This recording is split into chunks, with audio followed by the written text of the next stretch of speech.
We have to protect you. We have to protect you from dissidents. We have to protect you from the free speech of others. And that's why a ban on TikTok is even now passing its way through the various systems of American government. And yet TikTok remains a vital tool in Joe Biden's propaganda arsenal. So while TikTok is being banned, unless TikTok is acquired by Meta or some other comparable entity that would obviously cudgel TikTok into the type of compliance that's required, then why is it that simultaneously Joe Biden is still, it seems one way or another, funding TikTok influencers as part of his re-election campaign? Let's have a look. 21-year-old Harry Sisson had a special view of President Biden on the night of the State of the Union address, up close and personal from the White House. President Biden needs 4 more years in that House. And his videos capturing behind-the-scenes moments were broadcast to more than 830,000 followers. Harry is just one of dozens of social media personalities and influencers that the Biden administration, and more importantly, the Biden campaign, is courting. From special invites to White House briefings to State of the Union watch parties, all to get out their message and the vote on platforms like TikTok and Instagram. Folks I know in my circle, or even just friends, a lot of people are persuaded daily by stuff on TikTok. They'll see a clip of Biden or Trump saying something, and that'll change their minds.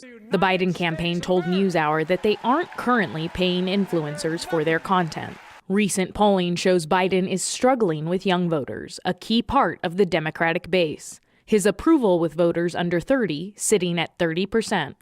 Now, they're trying to meet young voters where they are, on the grid. But you know who's having a bad day? Mike Johnson and his House Republican caucus, I'll tell you why. They're hoping that by partnering with beloved online personalities, the algorithm might work in their favor. Mr. Speaker, Despite the ongoing scrutiny around TikTok, the Biden campaign is cranking out viral content. Trump or Biden? Are you kidding? Biden. Since their TikTok launch on Super Bowl Sunday, the campaign has been leaning in. Look over here. Capitalizing on pop culture moments and filming with regular people are all part of the strategy. Unvarnished, relatable, and genuine. The president came to my house to have dinner. Former President Obama revolutionized how once nascent social media platforms could turn out the vote.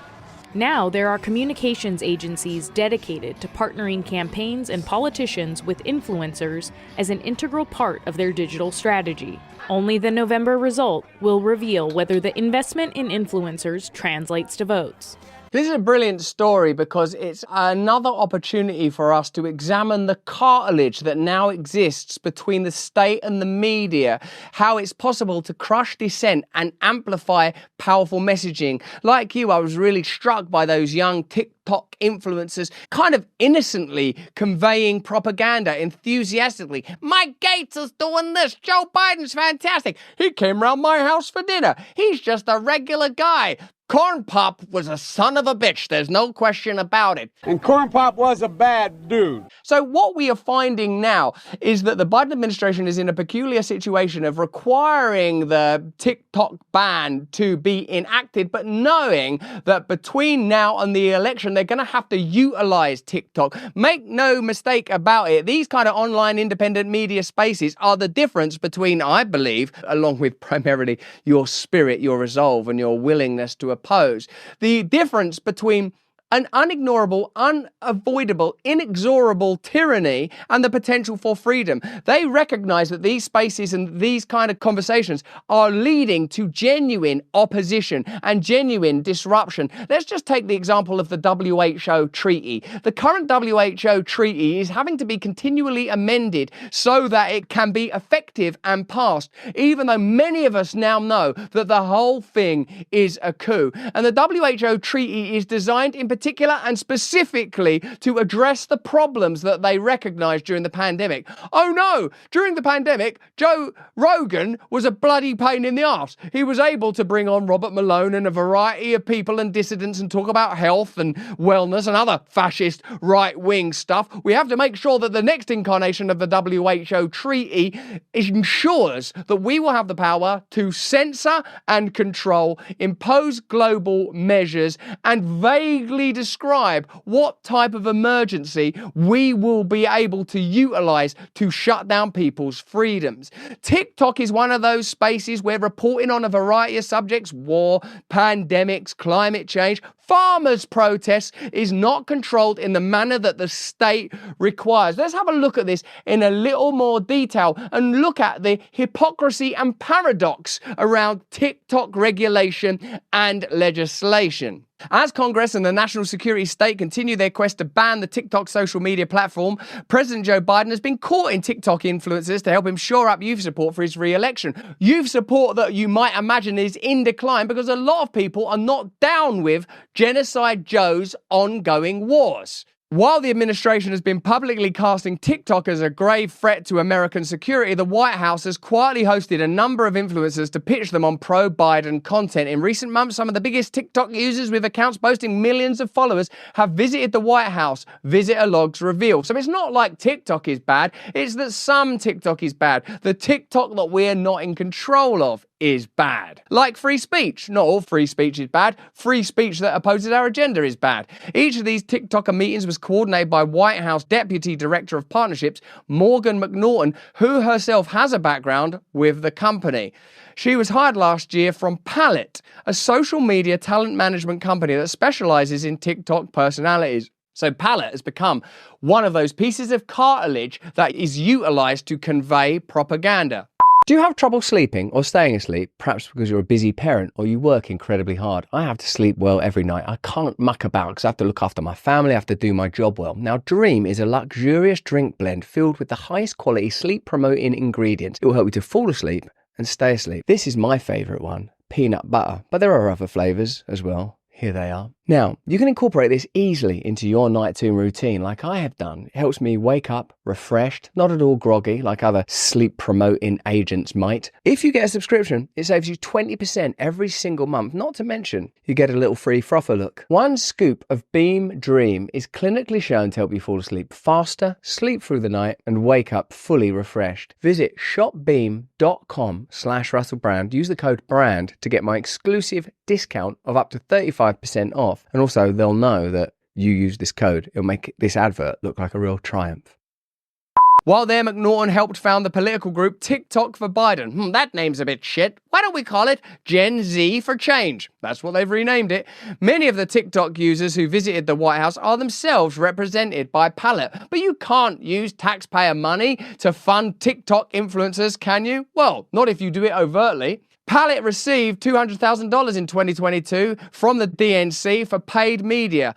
Federal Election Commission data reveals this. According to the Washington Post's Taylor Lorenz, Palette was paid a retainer from the DNC to cover expenses for 8 TikTok creators to travel to Washington in hopes of wooing them in the run-up to the midterm elections, resulting in an Oval Office meeting with Biden. So what they've acknowledged is that TikTok is effective in reaching certain demographics, presumably by their reckoning, young people. So they're trying to populate TikTok with influencers that are sympathetic and indeed paid to be sympathetic to their perspective while simultaneously banning TikTok. That's kind of crazy. That's a little bit like paying to build a pier in Gaza while facilitating the bombing of Gaza. What kind of topsy-turvy, amoral, crazy, godless world are they trying to midwife us into? Though the Biden administration has directly consulted on the creation of the legislation that could ban TikTok, the Biden campaign has embraced the app, creating an official account. Nearly half of the US population uses TikTok. It's the most downloaded app in the country and the world. Lawmakers are citing data privacy, which we know they care a great deal about, national security, which of course is an extraordinary priority for them, as primary concerns behind the ban. But others have been more explicit. They are worried about how the app is influencing Americans' political views, particularly among young voters. Discussion of the TikTok ban in Congress has been rife with red baiting and anti-Chinese fear-mongering. Senator Mark Warner, a Virginia Democrat, referred to TikTok as a communist propaganda tool. And Senator Pete Ricketts said, pro-Palestinian and pro-Hamas hashtags are generating 50 times the views on TikTok right now. These videos have more reach than the top 10 US news websites combined. This is not a coincidence. Then he goes on to say, extraordinarily, the Chinese Communist Party is doing this on purpose. But this is the problem that they face in general with social media and independent media's use of social media sites. It's impossible now to prevent alternative narratives, opposition narratives, dissident narratives, inquiring, questioning narratives, new alliances emerging. So what's required is a topsy-turvy, bizarre set of legislature and incentives that are directly at odds with each other. We need a bunch of TikTok influencers, fresh-faced Gen Z for Biden. We need these kids. Meanwhile, can you get rid of TikTok? It's killing people. The truth behind it, of course, is that they're acknowledging now that we don't need the legacy media, that we've realized that the legacy media is unreliable, untrustworthy, a tool of the establishment. If that wasn't evident to you in that bizarre gala the other day where there was backslapping and fist pumping and celebration of freedom while Julian Assange remains in prison, while Gonzalo Lira died in prison, while it's plain and obvious that the legacy media functions primarily as a tool of the state and of globalist, corporatist interests. Just think for a moment how they behaved in the pandemic. They're out of control. And we've realized it. We've awakened from the illusion. The scales have fallen. The web they've spun before us has been broken. And now they're panicking. Indeed, these are the end times. There's no concrete evidence supporting the idea that political ideas shared on TikTok are more progressive or more pro-Palestinian than what you find on other platforms, or that it skews more progressive than the overall population, with nearly 70% of voters now supporting a ceasefire in Gaza. When 70% of people just don't want war anymore, it's very difficult to prevent that kind of truth reaching the mainstream. The truth is the jig is up. The truth is people have had enough. The truth is people are ready now for change. The US government's desire to ban TikTok instead of taking industry-wide action is a good indication that its campaign isn't really about national security or data protection, Paris Marx points out, but something much deeper, namely the preservation of American economic and geopolitical hegemony. Oh, that's what it is. They are banning TikTok because they need to control the narrative. They need to control your consciousness, your mind, your freedom, your ability to make choices is a problem for them. You are their enemy. You are a terrorist now. That's why the meaning of language is being inverted. That's why suddenly everything from drinking milk to farming to doing push-ups is considered right-wing, because you are being criminalized. I am being criminalized. Dissent, opposition are all being criminalized. But is there anyone that benefits from the TikTok ban? Let's think real hard now. Meta Platforms and its subsidiaries spent a record high $7.6 million on lobbying the federal government in the first quarter of the year as the US Congress advanced legislation that could ban Instagram's chief competitor, TikTok. Wow, I wonder who will end up benefiting from TikTok's forced sale or foreclosure. Could it be social media sites that are compliant? Social media sites that were willing to let the FBI and the CIA infiltrate, as they plainly have been within legacy media for many years. Establishment, asked for a bunch of things to be censored that in retrospect ended up being more debatable or true. You know about Operation Mockingbird. Do you want us to do an exclusive video on Operation Mockingbird? We'll do it, baby. We're crazy enough to do it. So you're funding this chaos. You're funding these unpopular wars. You're funding them buying the influence of TikTok influencers from Gen Z, all the while banning TikTok precisely because your freedom is their problem, precisely because your awakening is something they have to oppose. For me, this is borderline satanic, Luciferian madness. We have to have an awakening. We have to remain discerning. We have to